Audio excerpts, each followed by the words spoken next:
Supreme செய்திகளுக்காக இரா செல்வமணி. இன்றைய முதன்மை செய்திகள். தீபாவளி உதவித்தொகை 1500 ரூபாய் வழங்காததற்கு கண்டனம். 100க்கும் மேற்பட்ட ஆட்டோ தொழிலாளிகள் கொட்டு மழையில் அமைப்புசாரா தொழிலாளர் அலுவலகத்தை முற்றுகையிட்டு போராட்டம். புதுச்சேரி மாவட்ட ஆட்சியர் அலுவலகத்தில் போதைப்பொருள் தடுப்பு ஒருங்கிணைப்பு குழு கூட்டம் ஆட்சியர் குலோத்துங்கன் தலைமையில் நடைபெற்றது. புதுவையில் தொடர் கனமழை. தாழ்வான பகுதிகளில் மழைநீர் சூழ்ந்துள்ளதால் மக்கள் வெளியே வர முடியாத சூழல் உருவாகியுள்ளது. இனி விரிவான செய்திகள். தீபாவளி உதவித்தொகை ரூபாய் 1500 வழங்காததை கண்டித்து 100க்கும் மேற்பட்ட ஆட்டோ தொழிலாளிகள் கொட்டுமழையில் அமைப்புசாரா தொழிலாளர் அலுவலகத்தை முற்றுகையிட்டு போராட்டத்தில் ஈடுபட்டதால் பரபரப்பு ஏற்பட்டது. புதுச்சேரியில் அமைப்புசாரா நல வாரியத்தில் ஆட்டோ ஓட்டுநர்கள், தையல் மற்றும் சமையல் கலைஞர்கள், வீட்டு வேலை செய்பவர்கள் உள்ளிட்ட 60,000க்கும் மேற்பட்டவர்கள் உறுப்பினர்களாக உள்ளனர். மேலும் தீபாவளி பண்டிகையை முன்னிட்டு ஆண்டுதோறும் அமைப்புசாரா தொழிலாளர்களுக்கு ரூபாய் 1000 உதவித்தொகை வழங்கப்பட்டு வந்த நிலையில் இந்த ஆண்டு முதல் ரூபாய் 3000 உயர்த்தி வழங்க கோரி அரசுக்கு எதிராக பல்வேறு போராட்டங்களில் அமைப்புசாரா உறுப்பினர்கள் ஈடுபட்டு வந்தனர். இந்த நிலையில் அமைப்புசாரா தொழிலாளர்களுக்கு வழங்கப்படும் ரூபாய் 1000 உதவித்தொகையை உயர்த்தி 1500 ரூபாயாக வழங்கப்படும் என முதலமைச்சர் ரங்கசாமி கடந்த மாதம் அறிவித்திருந்தார். கட்டிட தொழிலாளர்களுக்கு மட்டும் உதவித்தொகை வழங்கப்பட்டுள்ளதாக கூறப்படும் நிலையில் ஆட்டோ தொழிலாளர்கள், வீட்டு வேலை செய்யும் பெண்கள் உட்பட பலருக்கும் வழங்கப்படவில்லை. இந்த நிலையில் உதவித்தொகை வழங்க வலியுறுத்தி ஆட்டோ தொழிலாளர்கள், வீட்டு வேலை செய்யும் பெண்கள் என 100க்கும் மேற்பட்டோர் கொட்டு மழையில் கடற்கரை சாலை அருகே உள்ள அமைப்புசாரா தொழிலாளர் அலுவலகத்தை முற்றுகையிட்டு போராட்டத்தில் ஈடுபட்டதால் பரபரப்பு ஏற்பட்டது.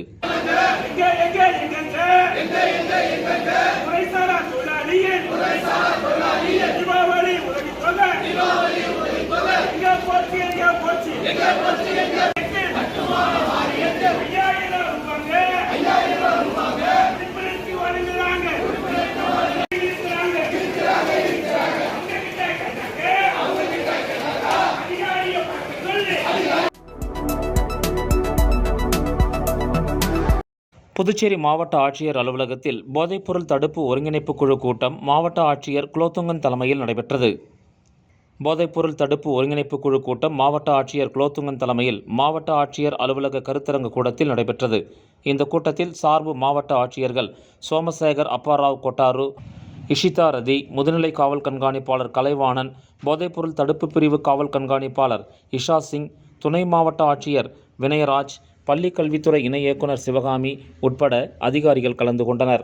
போதைப் பொருட்கள் புழக்கம், கடத்தல் மற்றும் விற்பனையை தீவிரமாக கண்காணித்து தடுத்தல், போதைப் பொருட்களுக்கு எதிரான மற்றும் போதைப் பொருளினால் ஏற்படும் தீங்குகள் குறித்து விழிப்புணர்வை ஊக்குவித்தல், பள்ளிகள் மற்றும் கல்லூரிகளில் தற்போது மேற்கொள்ளப்பட்டு வரும் போதைப் பொருட்கள் தடுப்பு தொடர்பான விழிப்புணர்வு நிகழ்ச்சிகள் ஆகியவை குறித்து இக்கூட்டத்தில் ஆலோசனை மேற்கொள்ளப்பட்டது.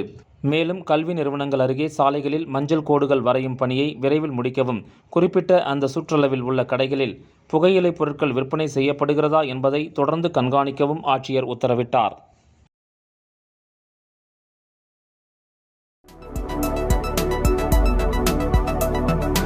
புதுச்சேரியில் நேற்று இரவு பெய்த கனமழை காரணமாக தாழ்வான பகுதிகளில் மழைநீர் சூழ்ந்துள்ளதால் மக்கள் வெளியே வர முடியாத சூழல் உருவாகியுள்ளது. புதுச்சேரியில் நேற்று இரவு மழை லேசாக பெய்ய தொடங்கிய நிலையில் நள்ளிரவு கனமழை பெய்தது. தற்போது வரை 12 சென்டிமீட்டர் மழை பதிவாகியுள்ளது. தொடர்ந்து இன்று காலை முதல் லேசான மழை பெய்து வருவதால் தாழ்வான பகுதிகளில் மழைநீர் சூழ்ந்துள்ளது. குறிப்பாக ஒவ்வொரு முறையும் மழை பெய்யும் போது பாதிக்கப்படும் இடங்களான வெங்கடா நகர், ரெயின்போ நகர், பாவாணன் நகர் உள்ளிட்ட தாழ்வான பகுதிகளில் மழைநீர் சூழ்ந்துள்ளதால் பொதுமக்கள் வீட்டை விட்டு வெளியே வர முடியாத சூழல் உருவாகியுள்ளது. மேலும் வேலைக்கு செல்பவர்கள், வாகன ஓட்டிகள் அவதியுற்றனர். நேற்று இரவு முதல் கனமழை பெய்து வரும் நிலையில் பள்ளி, கல்லூரிகளுக்கு விடுமுறை அளிக்கப்படும் என எதிர்பார்க்கப்பட்ட நிலையில் விடுமுறை அளிக்கவில்லை. இதனால் மழையில் நனைந்தபடியே மாணவர்கள், பெற்றோர்கள் சென்றதால் மிகவும் அவதியுற்றனர். முதல்வர், கல்வித்துறை அமைச்சர், மாவட்ட ஆட்சியர், கல்வித்துறை இயக்குனர் என ஒவ்வொரு முறையும் ஒவ்வொருவர் விடுமுறை அறிவிப்பை வெளியிடுவதால் மழை காலங்களில் விடுமுறையை யார் அறிவிப்பார் என்ற குழப்பம் நிலவுகிறது என்றும், புதுச்சேரியில் 3 நாட்கள் கனமழை பெய்ய வாய்ப்பு உள்ளதாக சென்னை வானிலை ஆய்வு மையம் அறிவித்துள்ள நிலையில் புதுச்சேரி அரசு முன்னெச்சரிக்கை நடவடிக்கைகளை மேற்கொள்ளவில்லை என பொதுமக்கள் குற்றஞ்சாட்டியுள்ளனர்.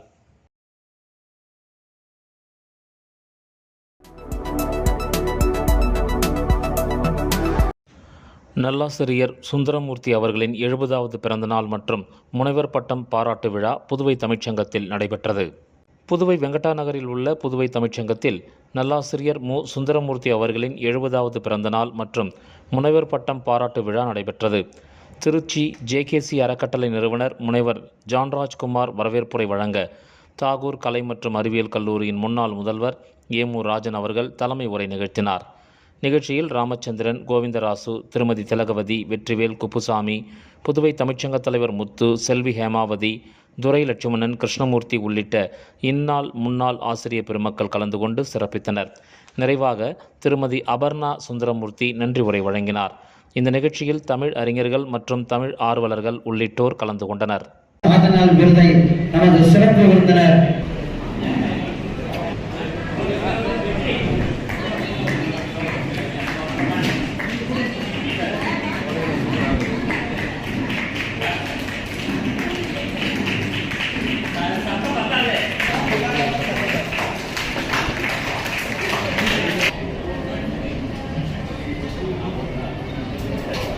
நிகழ்ச்சிக்கு தலைமை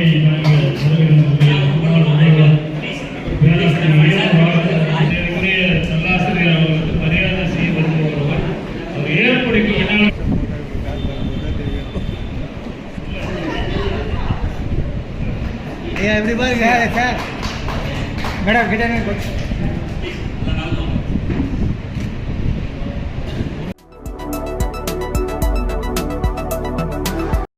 ஒதியம்பட்டு பகுதியில் அமைந்துள்ள ஸ்ரீ முத்துமாரியம்மன் கோயிலின் புனரமைப்பு பணிக்காக இந்து அறநிலையத்துறை மூலமாக வழங்கப்பட்ட ரூபாய் 15 லட்சத்திற்கான காசோலையை சட்டமன்ற எதிர்க்கட்சித் தலைவர் சிவா ஆலய நிர்வாகத்திடம் வழங்கினார். புதுச்சேரி மாநிலம் வில்லியனூர் சட்டமன்ற தொகுதிக்கு உட்பட்ட ஒதியம்பட்டு பகுதியில் அமைந்துள்ள ஸ்ரீ முத்துமாரியம்மன் கோயிலின் புனரமைப்பு பணி நடைபெற்று வருகிறது. இதில் புதுவை அரசாங்கத்தின் கோயில் புனரமைப்பு நிதியிலிருந்து முதல் தவணையாக இந்து அறநிலையத்துறை மூலமாக ரூபாய் 15 லட்சத்திற்கான காசோலையை தொகுதியின் சட்டமன்ற உறுப்பினரும் எதிர்க்கட்சித் தலைவருமான சிவா MLA தலைமையில் ஊர் பொதுமக்கள் முன்னிலையில் கோயில் சிறப்பு அதிகாரி பர்குணம் அவர்களிடம் ரூபாய் 15 லட்சத்திற்கான காசோலை வழங்கப்பட்டது. அதனைத் தொடர்ந்து கோயில் புனரமைப்பு பணிகள் எவ்வாறு நடைபெறுகிறது, பணிகள் எந்த அளவு முடிக்கப்பட்டுள்ளது என்று சட்டமன்ற உறுப்பினர் சிவா நேரில் ஆய்வு மேற்கொண்டார். இந்த நிகழ்ச்சியில் ஒதியம்பட்டு கிராமத்தைச் சேர்ந்த முக்கிய பிரமுகர்களான திருவேங்கடம், ஹரிகிருஷ்ணன், குலசேகரன், மாரிமுத்து, பாலு, ஆனந்து, நாராயணமூர்த்தி, முருகன், காத்தவராயன், செல்வம், நடராஜன், செல்வராசு, நாகமுத்து, மணிகண்டன் உட்பட ஏராளமான ஊர் பொதுமக்கள் இதில் கலந்து கொண்டனர்.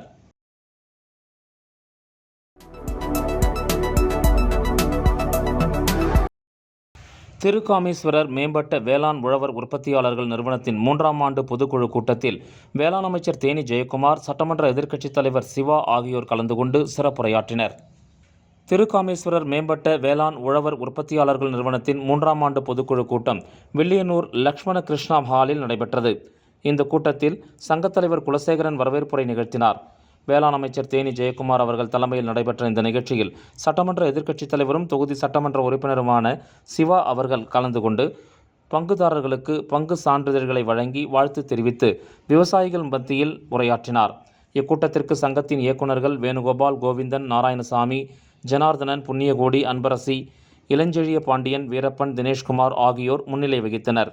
நபார்டு மாவட்ட வளர்ச்சி மேலாளர் சித்தார்த்தன், முன்னணி இந்தியன் வங்கி மேலாளர் சதீஷ்குமார், துணை இயக்குநர் பிரகாஷ் ஆகியோர் வாழ்த்துரை வழங்கினர். ஆண்டறிக்கையை பொருளாளர் விஜயகுமார் வாசித்தார். இந்த நிகழ்ச்சியில் காரைக்காலை சேர்ந்த பஜன்கோ வேளாண் கல்லூரி மாணவர்கள் கலந்து கொண்டனர். நிகழ்ச்சியின் நிறைவாக செயலாளர் ராமமூர்த்தி நன்றி உரையாற்றினார்.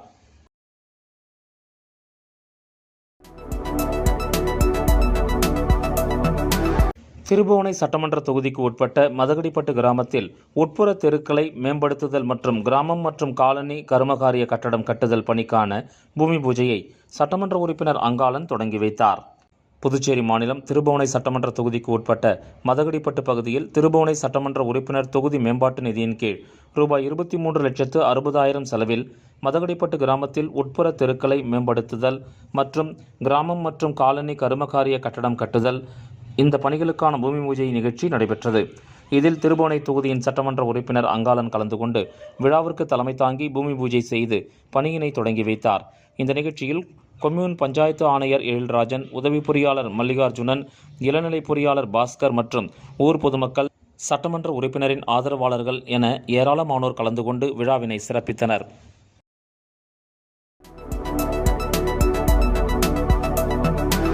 புதுவை தட்டாஞ்சாவடி தொகுதியைச் சேர்ந்த பயனாளிகளுக்கு முதலமைச்சர் ரங்கசாமி நிதி உதவியை வழங்கினார். புதுச்சேரி அரசு மகளிர் மற்றும் குழந்தைகள் மேம்பாட்டுத்துறை மூலம் செயல்படுத்தப்பட்டு வரும் முதியோர், விதவை மற்றும் கணவரால் கைவிடப்பட்ட பெண்களுக்கு மாத உதவித்தொகை வழங்கும் திட்டத்தின் கீழ் தட்டாஞ்சாவடி தொகுதியைச் சேர்ந்த புதிய பயனாளிகள் 100 நபர்களுக்கு உதவித்தொகைக்கான ஆணையினை முதலமைச்சர் ரங்கசாமி அவர்கள் இன்று தனது இல்லத்தில் வழங்கினார்.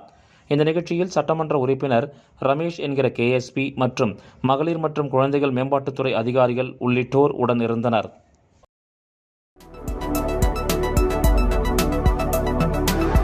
தவத்திரு சங்கரதாஸ் சுவாமிகளின் நினைவிடத்தில் 102வது நினைவு நாள் மலரஞ்சலி நிகழ்ச்சி நடைபெற்றது.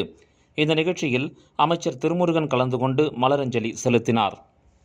புதுச்சேரி அரசு கலை பண்பாட்டுத்துறையும் தஞ்சை தென்னக பண்பாட்டு மையமும் இணைந்து நடத்தும் தவத்திரு சங்கரதாஸ் சுவாமிகளின் 102வது நினைவு நாள் நிகழ்ச்சி புதுச்சேரி கருவடிக்குப்பத்தில் அமைந்துள்ள தவத்திரு சங்கரதாஸ் சுவாமிகளின் நினைவிடத்தில் நினைவு நாள் மலரஞ்சலி நிகழ்ச்சி நடைபெற்றது. இந்த நிகழ்ச்சியில் கலை, பண்பாடு மற்றும் குடிமைப்பொருள் வழங்கல் மற்றும் நுகர்வோர் விவகாரங்கள் துறை அமைச்சர் திருமுருகன் தலைமையேற்று சங்கரதாஸ் சுவாமிகளின் திருவுருவ சிலைக்கு மாலை அணிவித்து மலர் தூவி மலரஞ்சலி செய்து தலைமை உரையாற்றினார். நிகழ்ச்சியில் முதலமைச்சரின் நாடாளுமன்ற செயலர் ஜான்குமார், கலை பண்பாட்டுத்துறை இயக்குநர் கலியபெருமாள் ஆகியோர் வாழ்த்துரை வழங்கி சிறப்பித்தனர்.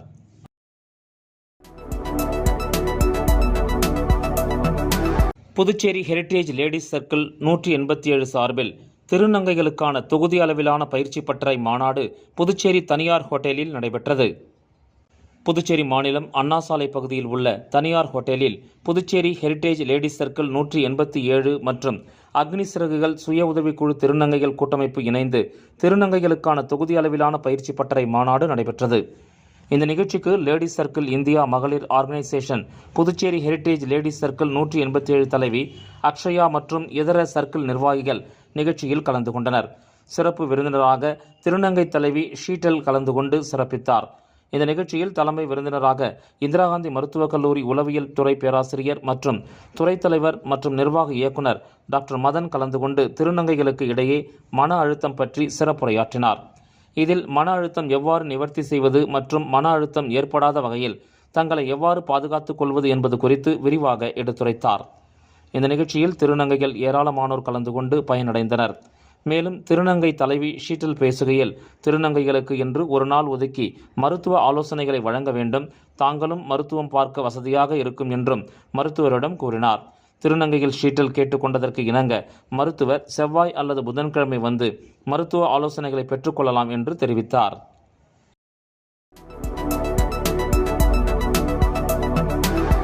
புதுச்சேரியில் வீடுகளின்றி சாலையோரம் வசித்து வருவோருக்கு புதியதாக கட்டப்பட்டு வரும் அடுக்குமாடி குடியிருப்புகளை வழங்க வேண்டும் என முதலமைச்சர் ரங்கசாமியிடம் சுயேட்சை MLA நேரு கோரிக்கை விடுத்துள்ளார். புதுச்சேரி உருளையன்பேட்டை தொகுதி சுயேட்சை உறுப்பினர் நேரு இவர் சமூக நல அமைப்புகளின் ஒருங்கிணைப்பாளராகவும் உள்ளார். நேற்று தனது ஆதரவாளர்களுடன் புதுச்சேரியில் உள்ள சட்டப்பேரவை வளாகத்தில் முதலமைச்சர் ரங்கசாமியை அவரது அலுவலகத்தில் சந்தித்து பேசினார். அப்போது புதுச்சேரியில் வீடுகளின்றி சாலையோரம் ஏராளமானோர் வசித்து வருவதாகவும் அவர்களுக்கு நகரின் மையத்தில் ரெட்டியார்பாளையம் லேம்பர்ட் சரவணன் நகரில் கட்டப்பட்டு வரும் அடுக்குமாடி குடியிருப்பில் வீடுகள் வழங்க வேண்டும் எனவும் கோரிக்கை விடுத்தார்.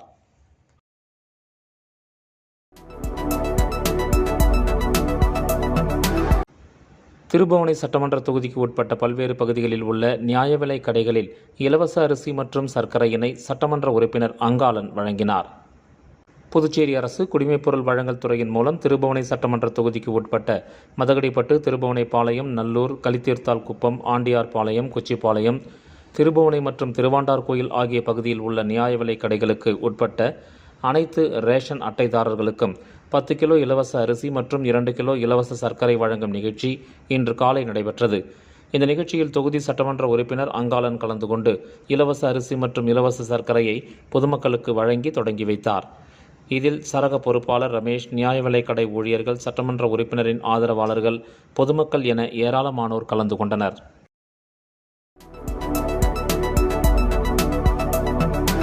புதுச்சேரியில் 1.5 ஆண்டுகளில் அனைத்து அரசு பள்ளிகளிலும் சமையலறை தோட்டம் வந்துவிடும் என்று கல்வித்துறை செயலர் ஜவஹர் தெரிவித்துள்ளார். புதுச்சேரியில் அரசு உதவி பெறும் பள்ளிகளில் படிக்கும் மாணவ மாணவிகளுக்கு ஊட்டச்சத்துமிக்க உள்ளூர் காய்கறி, கீரைகள் முக்கியத்துவத்தை உணர்த்தும் வகையில் புதுச்சேரியில் உள்ள அரசு பள்ளிகளில் சமையலறை தோட்டங்கள் விழிப்புணர்வுக்காக ஏற்படுத்தப்படுகிறது. புதுச்சேரியில் லாஸ்பேட்டை நாவலர் நெடுஞ்செழியன் அரசு மேல்நிலைப் பள்ளியில் சமையலறை தோட்டம் இன்று தொடங்கப்பட்டது. கல்வித்துறை செயலர் ஜவஹர் இத்திட்டத்தை துவக்கி வைத்தார். கல்வித்துறை இயக்குனர் பிரியதர்ஷினி உள்ளிட்டோர் இதில் பங்கேற்றனர். இத்திட்டம் தொடர்பாக கல்வித்துறை செயலர் ஜவஹர் கூறுகையில், புதுச்சேரியில் தற்போது 65 பள்ளிகளில் சமையலறை தோட்டம் உள்ளது. மாணவர்கள் படிப்பதுடன் காய்கறி, கீரை விளைவிக்கின்றனர். இதன் மூலம் அவர்கள் விவசாயத்தையும் அறிவார்கள். வாழ்க்கைக்கு தேவையான விஷயத்தை கற்பார்கள். 1.5 ஆண்டுகளில் அனைத்து பள்ளிகளிலும் சமையலறை தோட்டம் வந்துவிடும். இங்கிருந்து காய்கறி, கீரை ஆகியவற்றை அட்சய பாத்திரா எடுத்து சென்று சமைத்து அவர்களுக்கு மதியம் சத்தான உணவாக திருப்பி தருவதால் இச்சத்து குழந்தைகளுக்கு முழுமையாக கிடைக்கும் என்றார். யார் காலையும் மிதிப்படாமல் பாதுகாக்கணும். இப்படி பல விஷயங்கள் விவசாயத்தில் இருக்குது. அதாவது அது ஒரு வாழ்க்கை முறை மாதிரி. ஸோ அந்த வாழ்க்கை முறையை ஸ்டூடெண்ட்ஸ்க்கு ஒரு டெமான்ஸ்ட்ரேட்டிவ் பர்பஸ்க்காக பண்ணது ஒரு பெரிய விஷயம். இதே மாதிரி புதுச்சேரியில் இருக்கிற கிட்டத்தட்ட 65 கவர்மெண்ட் ஸ்கூலில் கிச்சன் கார்டன் இருக்குது. வெகு விரைவில் இன்னும் ஒரு வருஷத்தில் 1.5 வருஷம் டைமில் எல்லா ஸ்கூல்லேயுமே கிச்சன் கார்டன் இருக்கும். அக்ஷய பாத்ரா ஃபவுண்டேஷன் அங்கே வளர்க்குற அந்த காய்கறிகளையே அவங்களோட கிச்சனுக்கு எடுத்துகிட்டு போயிட்டு சென்ட்ரலைஸ் கிச்சன் மூலிமா திரும்ப ஸ்டூடெண்ட்ஸ்க்கே அதை டெய்லி அவங்களோட மதிய உணவில் சப்ளை பண்ணுற மாதிரி ஒரு பிளானில் இருக்காங்க. இப்படி நடந்ததுன்னா அந்த மாணவர்களுக்கு நல்ல ஒரு ஆர்கானிக் வெஜிடபிளும் கிடைக்கும். அதே சமயத்தில் அவங்களுக்கு அந்த விவசாயத்தை பற்றின ஒரு நுவான்சஸ், சின்ன சின்ன விஷயங்கள் அவங்களுக்கு இது மூலிமா கற்றுக்கவும் முடியும். மாணவர்களுக்கு இது ஒரு நல்ல டிஸ்ட்ராக்ஷனாக இருக்கும் அப்படிங்கிறத நாங்கள் விரும்புகிறோம்.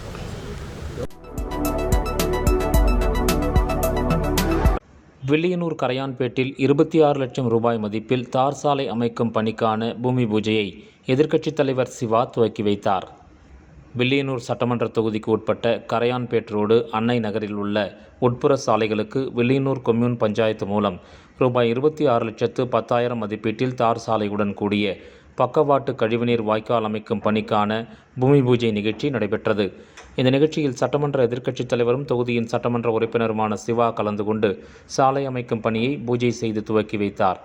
இதில் வில்லியனூர் கொம்யூன் பஞ்சாயத்து ஆணையர் ரமேஷ், செயற்பொறியாளர் திருநாவுக்கரசு, இளநிலை பொறியாளர் சத்யநாராயணா, ஊர் முக்கியஸ்தர்கள் மந்திரி Kumar, Sabariyappan, Jerome, Lawrence, Joseph Raj, Julians, Krishnaraj, Kamalraj, Pandian மற்றும் திமுக தொகுதி செயலாளர் மணிகண்டன், பொதுக்குழு உறுப்பினர்கள் செல்வநாதன், தர்மராஜ், இலக்கிய அணி அமைப்பாளர் சீனு மோகன்தாஸ், ஆதிதிராவிடர் அணி அமைப்பாளர் செல்வநாதன், தோமுச தலைவர் அங்காளன், ஆதிதிராவிட அணி தலைவர் பழனிசாமி, தொகுதி துணை செயலாளர் ஹரிகிருஷ்ணன் மற்றும் அன்பு என்கின்ற அன்பழகன், தங்கராசு, அன்புநிதி, அபிமன்னன், நடராஜன், வேல்முருகன், வீரமுத்து ஆகியோர் இதில் கலந்து கொண்டனர். மீண்டும் முதன்மை செய்திகள். தீபாவளி உதவித்தொகை 1500 ரூபாய் வழங்காததற்கு கண்டனம். 100க்கும் மேற்பட்ட ஆட்டோ தொழிலாளிகள் கொட்டும் மழையில் அமைப்பு சாரா தொழிலாளர் அலுவலகத்தை முற்றுகையிட்டு போராட்டம். புதுச்சேரி மாவட்ட ஆட்சியர் அலுவலகத்தில் போதைப் பொருள் தடுப்பு ஒருங்கிணைப்பு குழு கூட்டம் ஆட்சியர் குலோத்துங்கன் தலைமையில் நடைபெற்றது. புதுவையில் தொடர் கனமழை. தாழ்வான பகுதிகளில் மழை நீர் சூழ்ந்துள்ளதால் மக்கள் வெளியே வர முடியாத சூழல் உருவாகியுள்ளது. இந்த செய்தி அறிக்கை இத்துடன் நிறைவு பெறுகிறது. வணக்கம்.